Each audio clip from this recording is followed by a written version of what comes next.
Dad's collapsed. While I was preparing dinner, my husband Caden rushed home. What? We hurried to the hospital where his father was taken. He had suffered a subarachnoid hemorrhage. By the time he was brought in, it was too late. His father passed away. My name is Alicia. Caden and I were college friends. We reconnected at a reunion and started dating. We have been married for 2 years now, both of us, 32. Caden's father owned a company. Caden had always been learning the ropes under him, but with his sudden passing, Caden was set to take over as CEO. I thought there might be some resistance to such a young CEO, but seeing Caden's dedication, he was surprisingly accepted smoothly. He even got along with the senior executives, or so I thought at the time. A year after Caden took over the company, he came home, ate his dinner in silence, and started drinking. Caden wasn't much of a drinker. Hey, are you sure you should be drinking that much? Mind your own business. But you have work tomorrow, right? Just leave me alone. I don't care about the job anymore. The company's going under anyway. Caden blurted out, visibly upset. What do you mean going under? Things aren't going well? Yeah, they say the company's falling because I took over. With that, Caden slammed his drink on the table. They keep saying I should know better as a CEO, that I should take responsibility. The board always criticizes me. I don't think I can handle it anymore. Caden's face shifted from anger to the brink of tears. Sure, Caden might have his shortcomings. It's natural for a CEO to take responsibility. But from what he's told me, it seems the board is putting too much on him. His father always treated me like his own daughter and helped us a lot. The thought of Caden ruining the company his father started was unbearable. Is there anything I can do to help? Caden looked up, a hint of annoyance in his eyes. Well, you have experience in accounting and a secretary certification. You could be of help, but I don't know if it's cool to ask my wife for help. Is this really the time to worry about that? I was getting frustrated with Caden's indecisiveness and snapped at him. Your father trained you to take over, right? And you're okay with ruining it in just a year? That seemed to light a fire in Caden. We vowed to work together to turn the company around. I decided to quit my job and support Caden as his secretary. Once I started working there, I noticed a significant gap between the older, long-standing employees and the younger ones.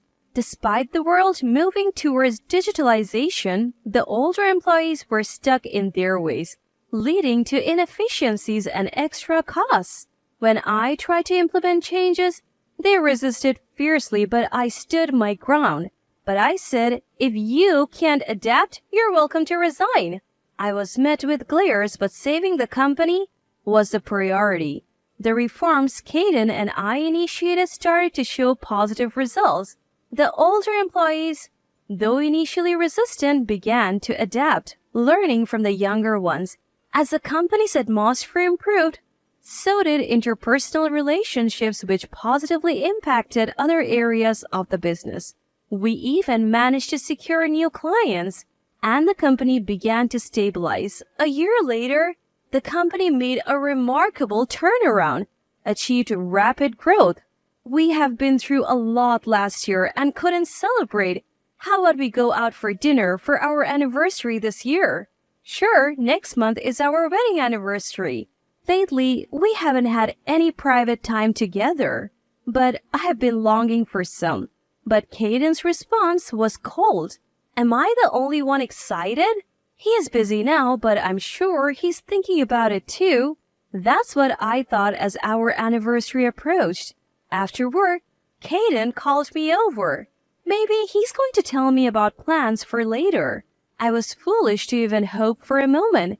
Caden, who called me, said something I never expected. You're no longer needed. Let's get a divorce. I couldn't believe my ears. What? Didn't you hear? I want a divorce. Why? Caden laughed at me mockingly. Because my company is fine without you now. You're obsolete. What? You always taking the lead, making it seem like you're in control. I was blinded by anger. So you can quit, finish the handover by the end of the month, stamp this, and you can leave the house too. He then produced a pre-filled divorce application. Is he serious? At that moment, I still felt sad. But in the next moment, that feeling vanished. My new secretary is already decided. Ariel, come in. The door to the CEO's office opened and a woman in her mid-20s entered. This is your wife? I thought she would be prettier, she rudely commented. Who is this woman? My replacement as the CEO's secretary? Right, Ariel is way better, so I'm not motivated with you. With Ariel as my secretary, I think I can do better. For some reason, the two started getting close. Oh, I see what's going on. I reached my breaking point. Is she a competent secretary? Yeah, and as you can see, she's beautiful. If I take her around, our clients will be more lenient. Plus, what's important is my motivation as a CEO. Just her looks? I couldn't help but speak my mind. Kaden was furious. That's not the only reason. She's also excellent as a secretary. Oh, okay. Then let's switch secretaries. I'll quit today, I said, snatching the divorce application and leaving the CEO's office. I must have looked really upset on my way out. A young office worker approached me. Alicia, what happened? She asked timidly. I thought it would be rude to leave without telling anyone, so I told the young workers who were still there about what happened. What's gotten into the CEO? This company was saved thanks to you, Alicia. The employees sympathized with me, but I didn't care about Kaden anymore. Then, one employee hesitated and spoke up. Could the woman I saw with the CEO the other day be... Several people reported seeing Kaden with that woman. Apparently, she had been around for a few months. She wasn't a secretary, but a club girl from a place Kaden frequented for business entertainment. So their relationship had evolved into that? The sightings always happened on days I left work early. He would say he had work left or a business dinner. I offered to help or join if it was with clients, but he always refused. Now I understood why. Some employees had considered telling me but didn't want to hurt me with mere suspicions.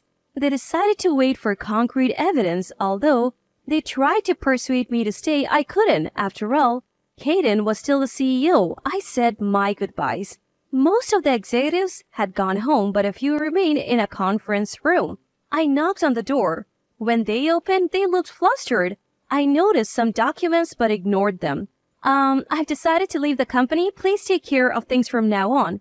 They simply thanked me for my hard work, so I left.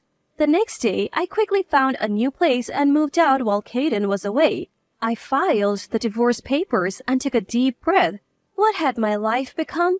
I visited my father-in-law's grave thinking it was the end. That's when I finally cried. But I believed I had managed to save his company. It wouldn't go bankrupt unless something drastic happened. A month after divorcing Kaden, some younger employees contacted me. The new secretary was always by Kaden's side but barely worked. She was disrespectful to other employees and had no redeeming qualities besides her looks. They begged me to return, but I declined. Then an idea struck me. With the skills I had gained over the past year, I could start my own business. I began studying and fundraising for my startup. 3 months later, I launched a new company with one of the workers from Kaden's firm. Other employees soon joined us. Although we weren't stable yet, most were willing to take the risk. We owe our jobs to you, Alicia. We want to help. I'm here because I want to follow you, not the company. So I decided to work hard with everyone. Around that time, Kaden contacted me. You're poaching my employees. Really? Your company's in trouble again? I laughed at the once condescending Kaden. That's because you're poaching my employees. You are the one who's been using my credit card even after our divorce. You'll pay for that. What? That's my card. Busy now. Don't contact me again. I hung up and called my lawyer. Soon Kaden was served with a lawsuit for compensation due to the divorce. A week later, he visited my office. You are the CEO now? You owe it all to me. What? What do you want now? I'm busy, so make it quick, I said, clearly annoyed. Kaden then pulled out some documents from a lawyer. What's this all about? It's a compensation claim for your affair during our divorce proceedings, plus the credit card bills you racked up after our divorce. It's only fair. You easily agreed to the divorce and now you're suddenly claiming compensation? Didn't you know? Compensation claims from divorce proceedings are valid for 3 years after the divorce. You brought the divorce papers and even brought along your affair partner, Ariel. I thought you would expect a claim. Caden's face turned pale, seemingly unaware of this. Everyone at the office gave me evidence of your affair. On days I left early, you always seemed restless, unlike me who never suspected a thing. They noticed. They followed you and took photos. The dates on those photos are from before our divorce. Caden looked even paler, but I didn't hold back. And the credit card? You used my family card on dates with her at restaurants, bars, and more. How could you use a traceable card for your affairs? I sighed in disbelief. Suddenly, Caden's demeanor changed. I'm sorry, I truly am. Now you apologize? Actually, my company is on the brink of bankruptcy. Our clients are leaving, and I can't afford the compensation. I need your help. I couldn't help but laugh.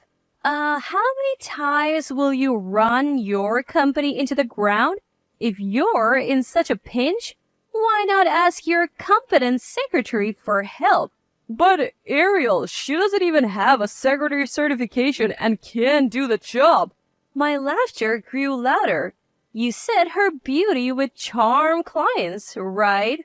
But when I took her to the clients, she was so rude that we lost more and more of them. Now, only a couple of companies whose older CEOs like Ariel remain. Huh, figures. Those companies that left you, they're now our clients. What? I didn't steal them. It's natural for companies to seek better partnerships. No way. By the way, are your company's executives still around? Well, only the younger ones moved here. The older ones are still executives. You should investigate them for embezzlement. Embezzlement? Yes. I noticed some suspicious financial activities. I wanted to discuss it, but you dismissed me. Maybe now you can save your company?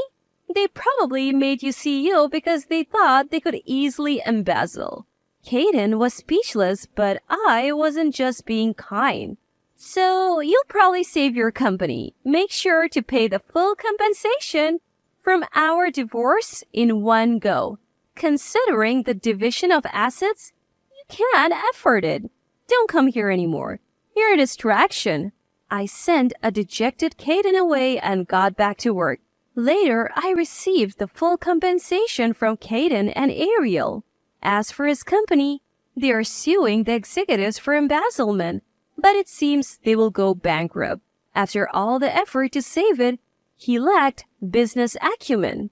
It made me reflect on my poor judgment. But now, as a CEO, I'm thriving, enjoying life with the hefty compensation from the divorce.